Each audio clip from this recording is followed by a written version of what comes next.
Hoş geldin kadın, yüreğinden öpülesi kadın. Kim bilir kaç belaya tanık, hangisi yara hangisi kabuk, hangisi yanar kül olur, küllerinden yeniden doğurur.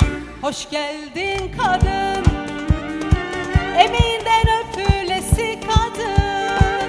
Kim bilir kaç belaya tanık, hangisi yara hangisi kabuk, hangisi yanar kül olur, küllerinden yeniden doğurur.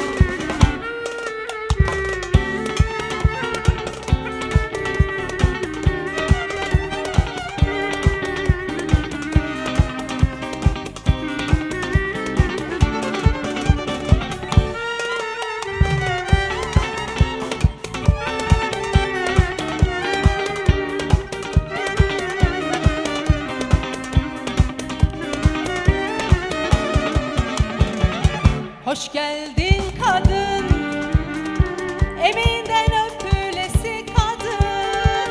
Kim bilir kaç belaya tanık, hangisi yara hangisi kabuk, hangisi yanar kül olur, küllerinden yeniden doğurur.